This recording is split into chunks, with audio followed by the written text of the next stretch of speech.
Every human society has leaders, presidents, kings, generals, CEOs. Even a group of friends usually has someone who naturally takes charge. But have you ever wondered where leadership actually began? Who was the first person that everyone else decided to follow? It certainly wasn't because they wore a crown, or had the biggest bank account, or won an election. For almost all of human history, none of those things existed. Yet humans still needed leaders. So how did they choose them?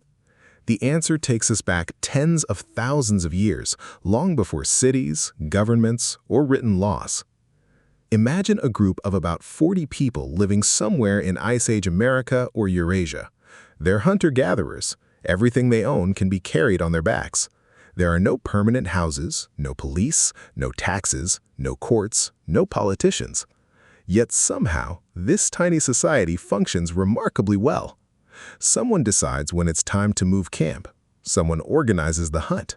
Someone settles disagreements. Someone negotiates with neighboring groups. Leadership already exists, but it's nothing like the kind we're familiar with today. One of the biggest misconceptions about ancient humans is that the strongest person simply became the leader. Movies love this idea. A giant warrior defeats everyone else. The tribe bows. The end. Reality was far more complicated.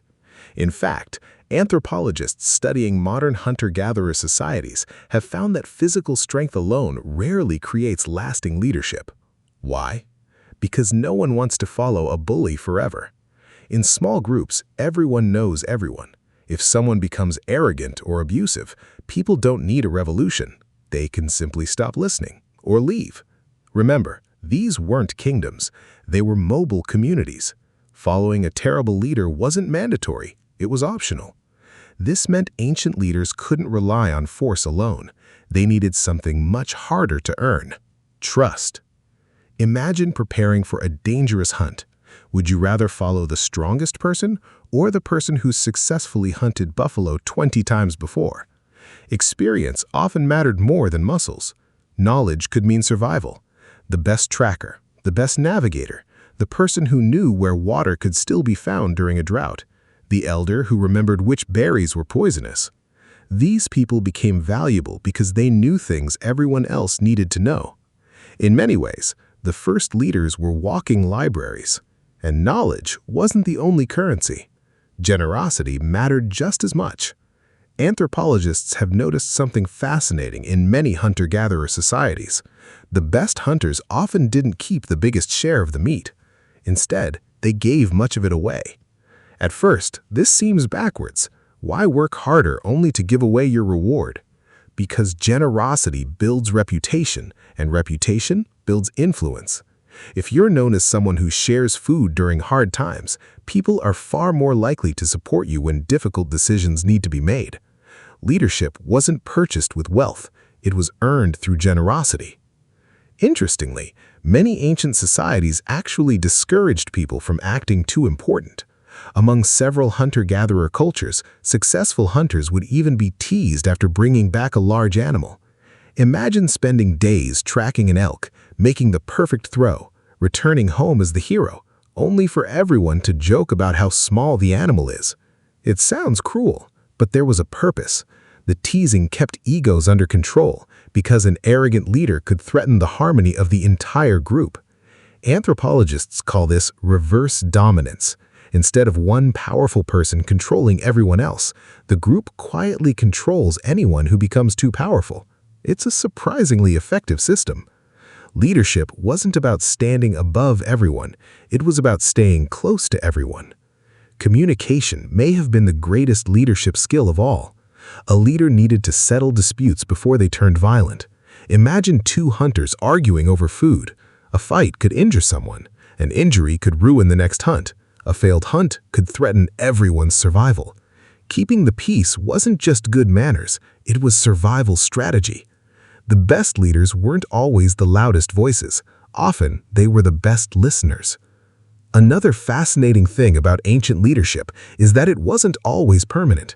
The person leading today's hunt might not lead tomorrow's migration. Leadership shifted depending on the situation. If the group needed to cross unfamiliar land, they followed the best navigator. If someone became sick, they listened to the healer. If another group appeared, the best negotiator stepped forward. In other words, leadership was often based on expertise, not status. Today, we expect one person to lead almost everything. Ancient humans were much more flexible. And then something changed. About 12,000 years ago, humans began settling down.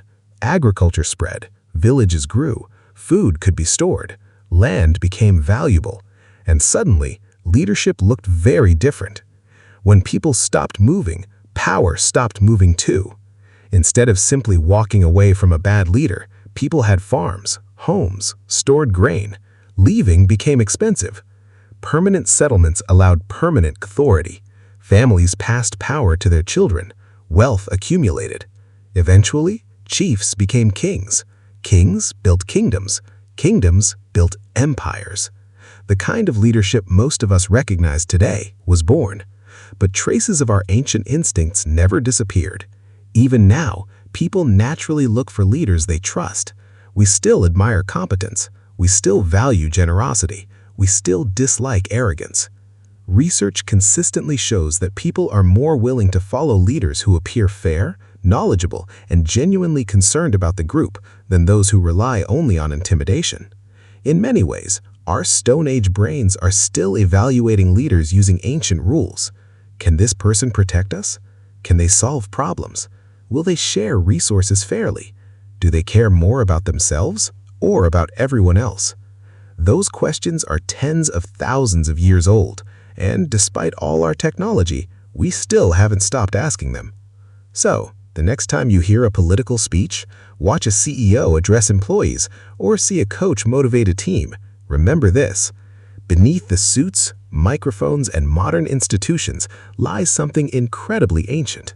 The human instinct to choose someone worth following, an instinct forged not in palaces or parliaments, but around small campfires, where survival depended on making the right choice.